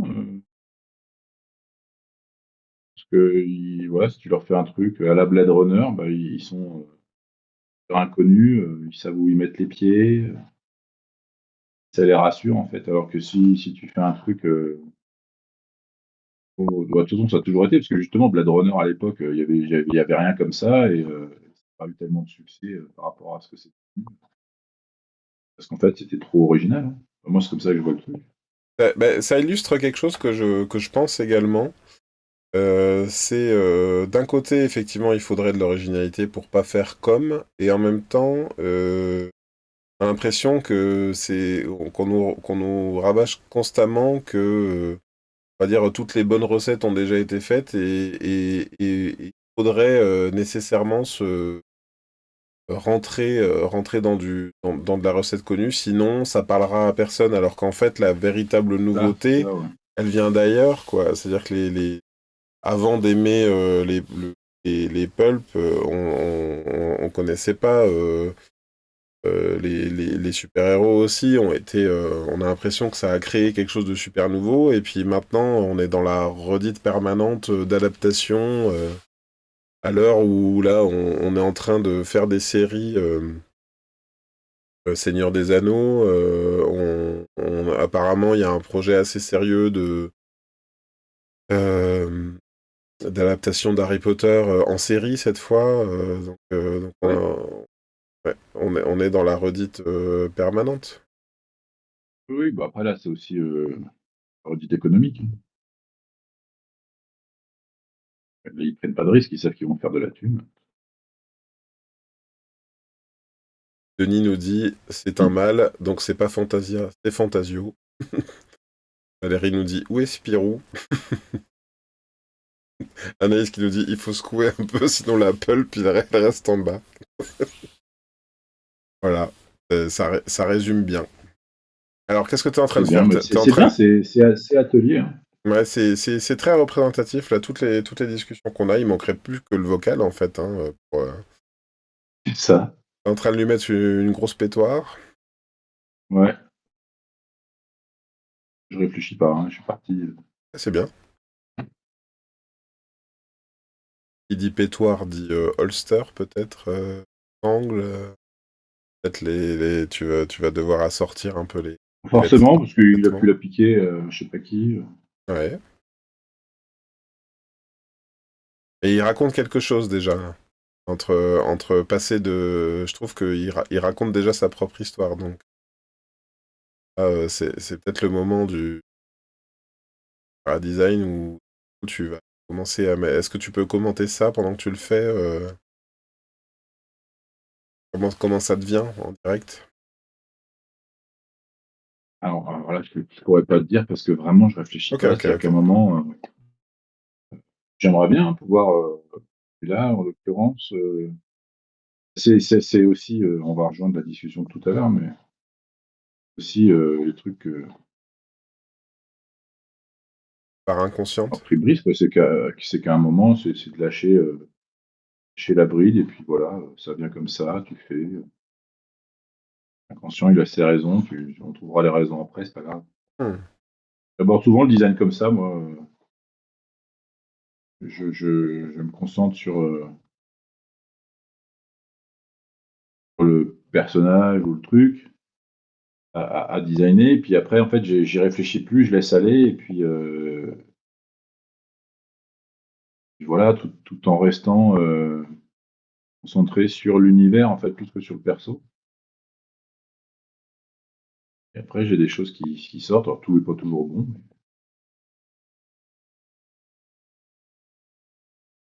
Et est-ce qu'il t'est déjà arrivé on va dire, que le dessin comme ça soit moteur de projet, c'est-à-dire un personnage né d'un dessin sans réfléchir, et puis en fait, il raconte tellement que en fait, il t'a donné envie.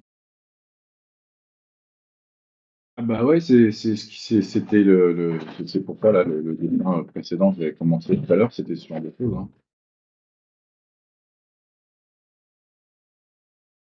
c'est parti quel dessin c'était, parce que j'en ai fait plusieurs. En fait, je me suis aperçu que c'était un type d'univers graphique sur lequel j'arrivais à m'exprimer sans contrainte, en fait. En tout cas, c'était un univers qui me donnait envie de dessiner d'autres choses à chaque fois. Pas le cas de tous les univers.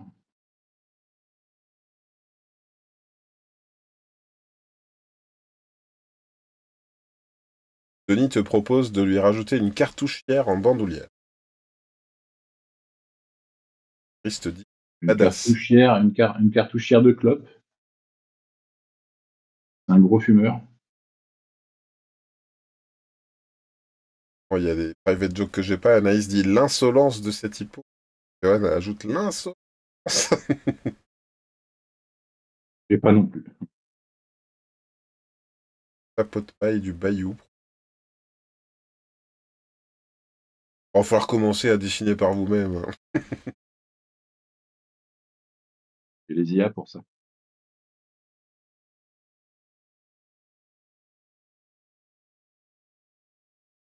Est-ce qu'on a envie d'ajouter un écran et de proposer un sidekick à ton hippo?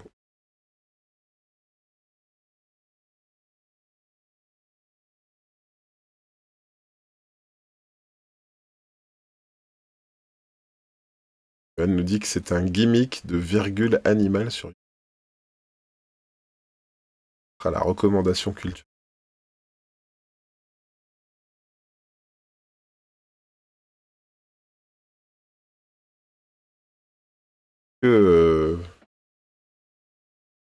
Qui nous dit c'est le cousin du cochon de délivrance. Pas la ref non plus. Est-ce que les scénaristes ou les plus inspirés dans les commentaires voudraient commencer à lui trouver un nom à cet hippopotame?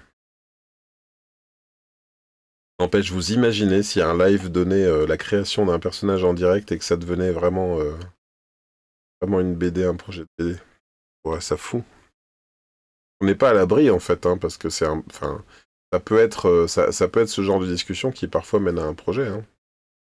On n'est pas à l'abri du succès, Greg.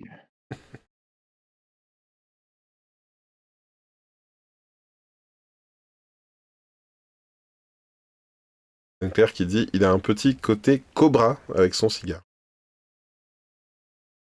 Ah, le cigare. Qui c'est qui dit ça? Et Anne-Claire. Ah, c'est pas quelqu'un qui me connaît alors. Non, Anne-Claire, c'est mon épouse. D'accord. Écoute, Qui nous fait le plaisir de regarder chaque émission pour vérifier que la technique est Cobra, c'est bonne. un kiff. Hein. Ah oui, Combo Cobra, c'est un de tes kiffs, ouais. Ah ouais. Cobra, c'était énorme. J'étais fan de Belmondo en plus. Et pour ceux qui savent pas, le personnage de Cobra était directement inspiré par Belmondo. Je crois que c'est le commentaire qui est le plus revenu, ou le tweet qui a été le plus formulé au moment du décès de Boichi Terasawa. Ah oui? Ouais. C'était cette année, hein, mine de rien. Bah oui, c'était il y a pas très longtemps même. Alors, dans les propositions de ton qui nous dit Tame ou Tamé, Valérie qui dit Hippocampe. Ça peut être ça peut être le titre de la BD. Hippocampe, genre la faction d'entraînement le camp d'entraînement du hippo. Le campeur fou. Bibi Mission qui dit F Phil Hippo. D'accord, Florian Philippe. Denis qui nous dit hypochondriaque.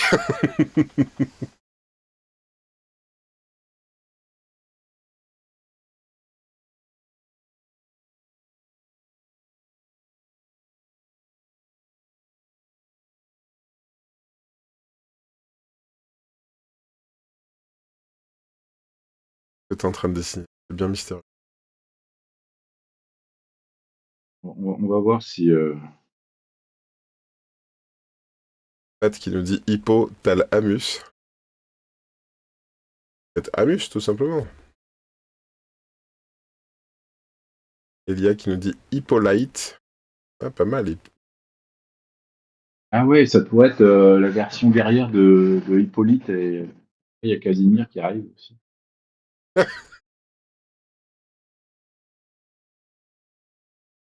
Et qui nous dit Hypogée. Hyporion.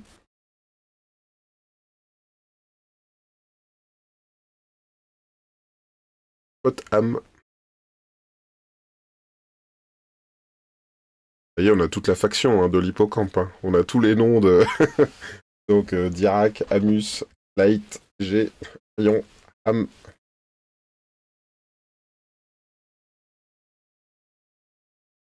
C'est parti, hein. Il n'y a plus qu'à. Il n'y a plus qu'à le signer hein, maintenant. Hein. Vous n'avez pas la règle pour les trucs au sol, là?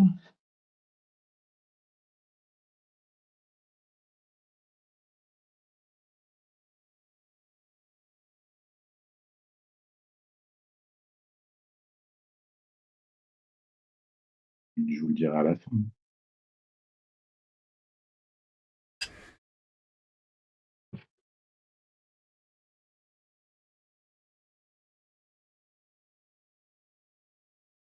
Denis nous dit on va enterrer les tortues ninja. C'est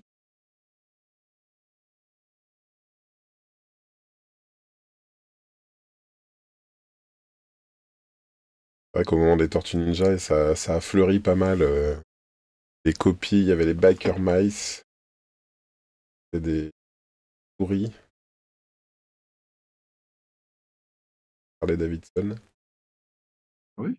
Ouais, des requins aussi. Comment ça s'appelle?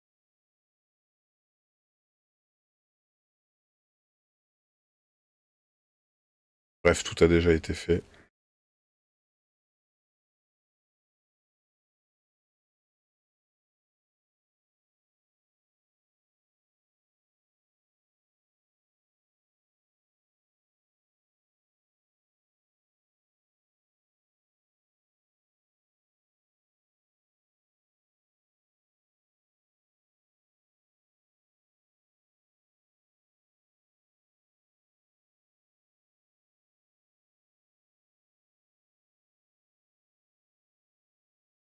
Le truc là.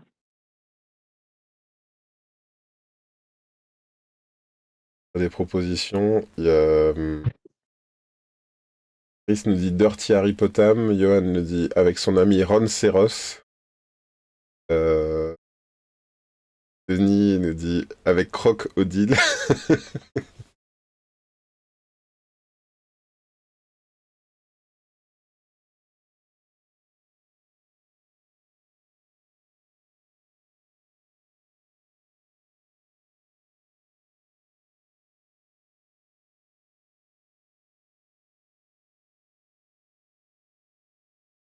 Voilà, j'ai retrouvé les Street Sharks, s'il te plaît. Le truc où c'était quatre requins avec des pieds. Oui. Putain. On est un là.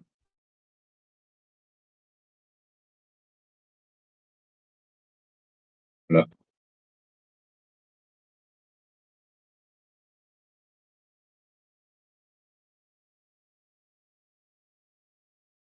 Il y a Thibaut qui l'enjoue en commentaire qui dit j'arrive au moment des vannes où j'ai déjà tout loupé parce que c'était pas les meilleures vannes de l'atelier. Et qui t'embrasse, il te dit bon Alex. Non, t'arrives au moment où on a challengé, enfin où j'ai challengé Alex en lui demandant il était en train de nous faire un dessin qu'il avait en train d'ancrer et je lui ai proposé de créer un personnage un personnage humanoïde et c'était l'animal a été trouvé en commentaire. Il a proposé.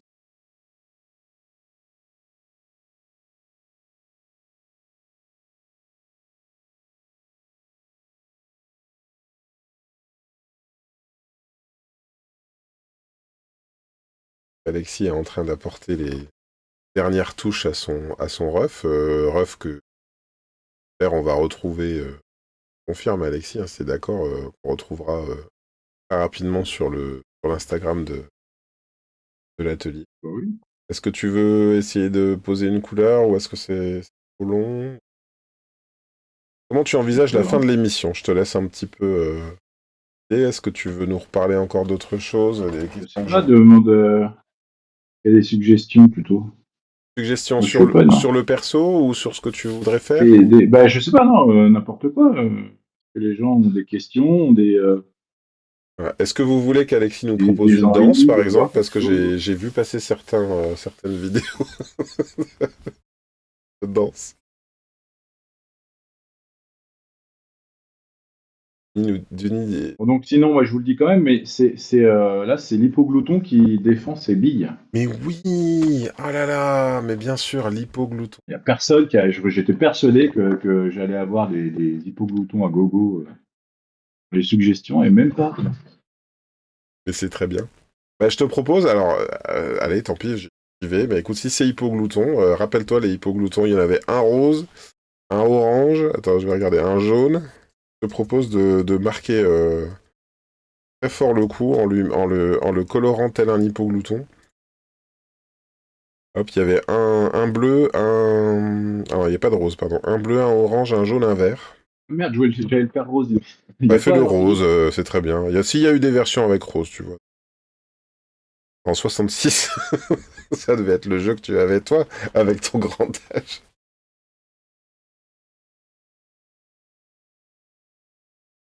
Denis dit, heureusement, Valérie vient de m'expliquer ce que c'est qu'un jeu hypoglouton.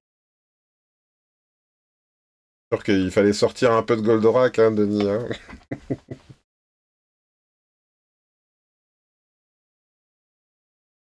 Bilbo nous dit qu'il pourrait avoir des tatouages de couleur. J'en ai fait un là déjà. Tu vois.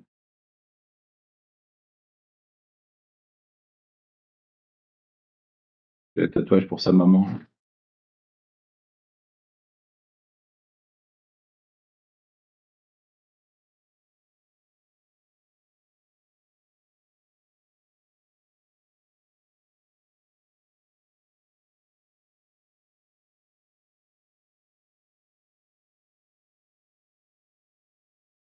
Il nous dit qu'il est sorti de Goldorak et qu'il a plongé tout de suite dans un ordinateur, et puis là, c'était fini. Et oui, il est sorti, il a jamais ressorti, parce que, câblé de partout.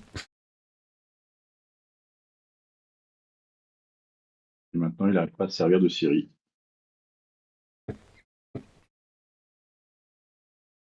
C'est plutôt Siri qui est pas à la hauteur de ses commentaires. C'est ça.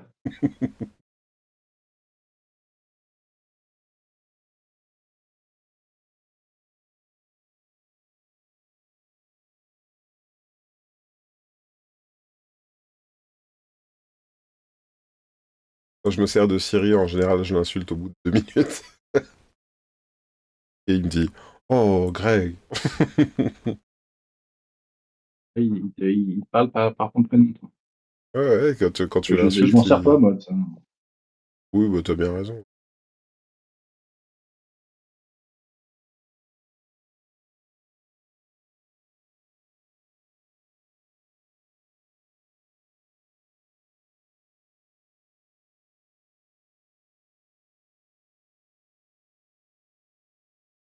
Je pense que pendant qu'il est en train de...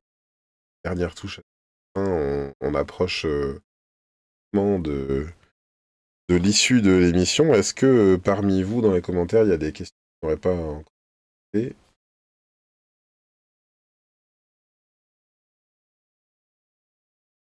D'accord, alors oui Thibaut, je te confirme que cette question a déjà été posée. Il nous demande si tu nous as parlé de la création du CAVS Atelier qui a conduit à la création de l'atelier virtuel. Ben, figure-toi que c'était quasiment la première question. Ouais. The beginning of the mission.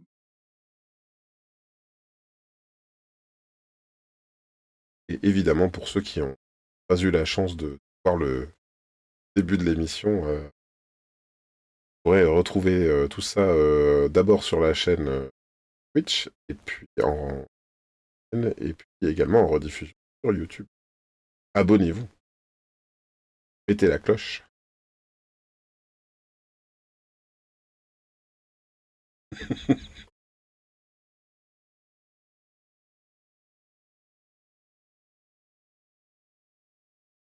Et oui, mais surtout, Thibaut nous dit, c'est Denis, je sais les enfants, tout ça, mais surtout, Thibaut est à l'heure anglaise, c'est pour ça.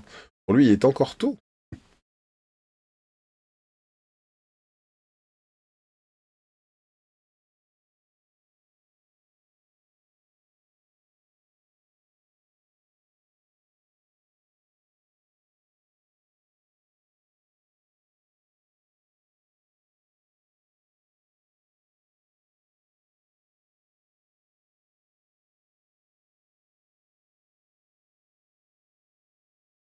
Je dis, ce rose plastique des années 90, c'est parfait. Et c'est ça, c'est au glouton, hein. Moi, je me rappelle avoir fait plein de parties de ce truc-là. Ah oui. C'est marrant parce que Ouais, ouais. ouais, c'est un jeu que je rêvais d'avoir enfant. Et quand mes enfants l'ont eu, au bout de 3 minutes, j'en avais marre, Et c'était de malheureusement. quelle couleur les billes? Du coup, il y avait c'était des Blanc, couleurs à chaque fois de. pour moi c'était blanc. Là, j'en vois avec des billes rouges et jaunes. Dans mon idée, c'est plutôt des billes blanches. En tout cas, dans les anciennes versions, c'est blanc, non rouge. Et je pense que si tu mets blanc, ce sera peut-être plus reconnaissable.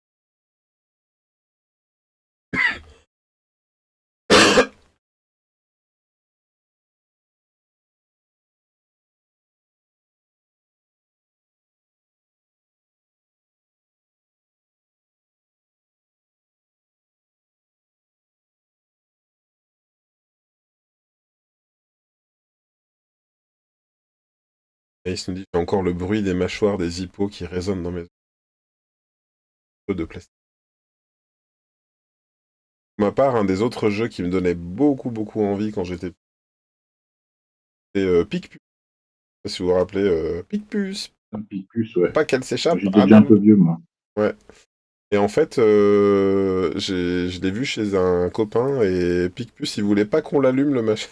Et en fait, c'était horrible. C'était juste un morceau de plastique et au dos sous le lit, en fait, il y avait un moteur avec une hélice et l'hélice tapait dans le, dans le dessous du lit et ça faisait éjecter toutes les puces. C'était nul. Voilà. D'ailleurs, la plupart du temps, toutes les puces se barraient du lit au bout de quelques secondes, quand même que t'aies pu en attraper. Ça avait l'air bien.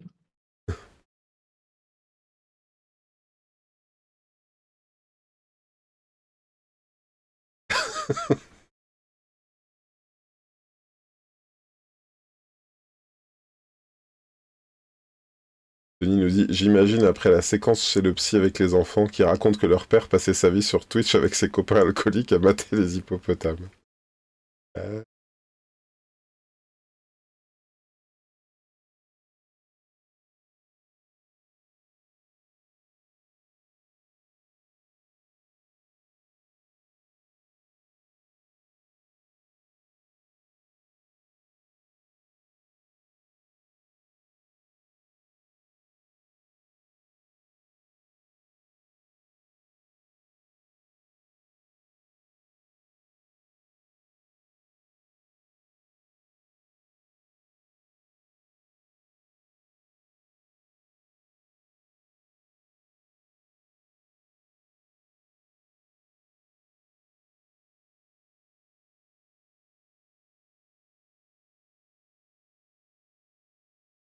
Bon voilà, je pense qu'on approche de la fin de l'émission. On va bientôt se quitter. Moi, je terminerai en vous disant que qu'Alexis, comme la plupart des autres auteurs, j'avais envie de l'inviter, parler un petit peu de sa vie, son œuvre et qu'on le voit dessiner. Et puis prochainement, hein, dès la rentrée de janvier, là, on va prendre quelques vacances.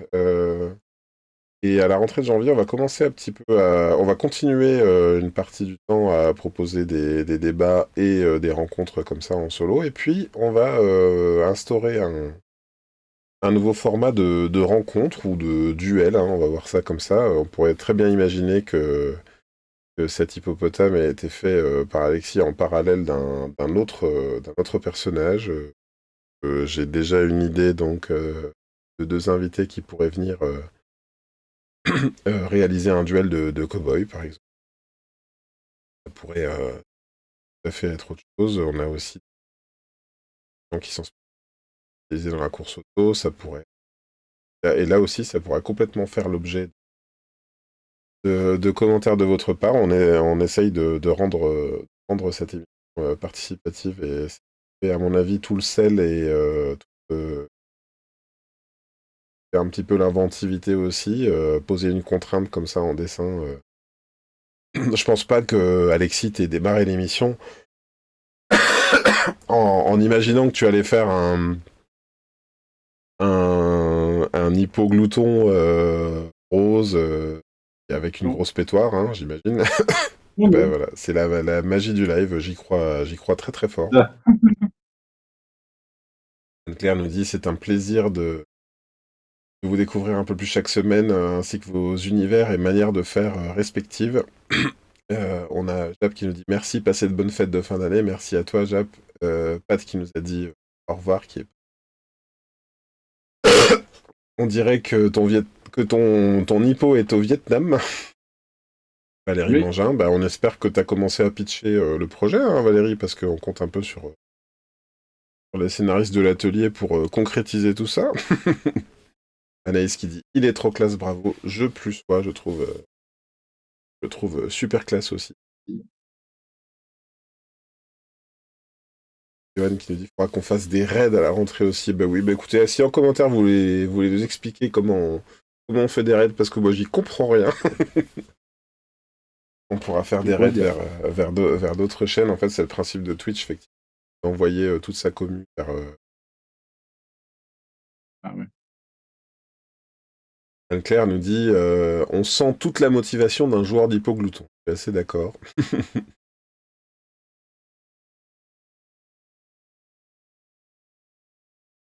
Dave nous dit ah mais Dave aussi, on espère qu'on te recevra dans l'émission prochainement. Avec plaisir. C'est très simple, tu écris raid puis le nom de la chaîne que tu veux raider. Anaïs, est-ce que tu veux éventuellement voir s'il y a une chaîne dédiée au dessin qui stream en ce moment? Voir si on peut pas organiser ça. Anaïs, j'ai même oublié de la présenter, hein. Chère modératrice, c'est qui fait partie de l'atelier préparatrice en couleur. Est-ce que je dois dire ça comme ça? Il y a des sélections et qui travaille notamment avec Johan.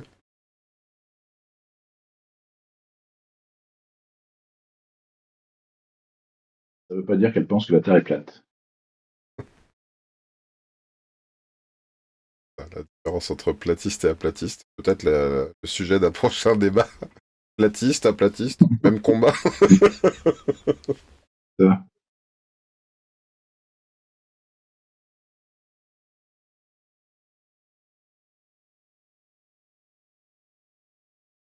Il y a Dave qui nous dit pour rester dans le sujet, il y a Hiroshi Saeba qui fait du Goldorak en live là-bas.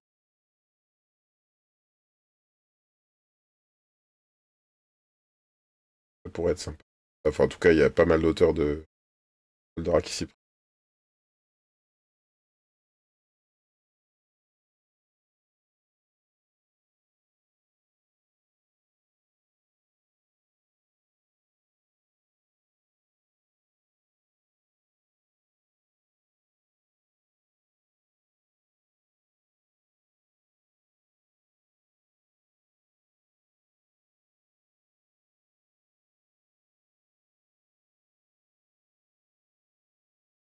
Qu'est-ce qui manque à ton dessin?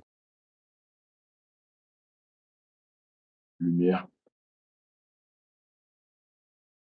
Yeah. Ah oui, lumière.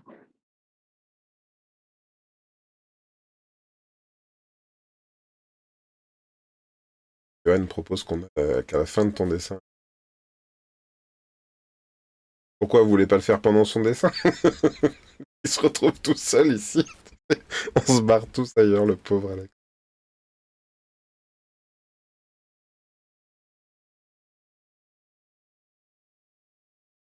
Je te laisse me dire.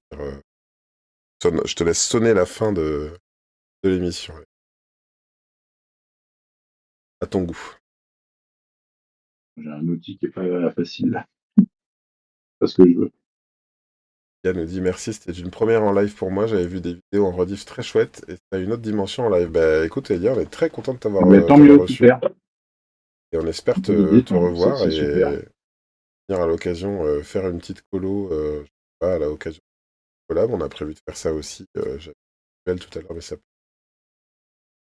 être en collab.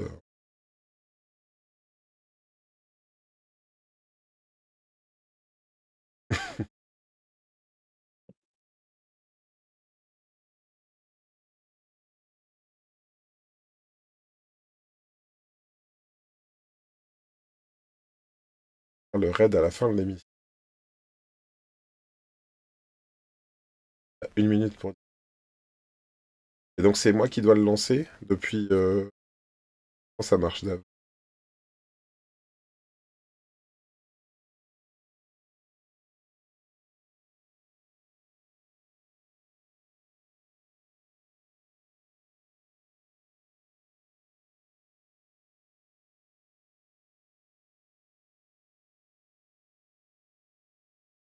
Tiens, Dave, je vais te poser une autre question. J'ai pas beaucoup regardé tes lives. Est-ce que tu as une musique de fond? Parce que j'ai plusieurs personnes qui m'ont demandé. C'est pas malin de mettre une musique. Moi, j'avais peur un peu de reboucler tout le temps sur la même chose.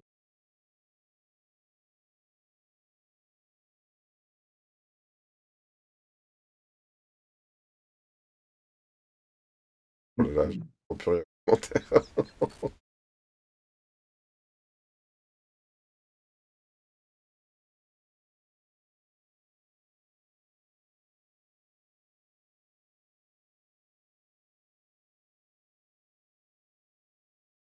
Voilà. Hein.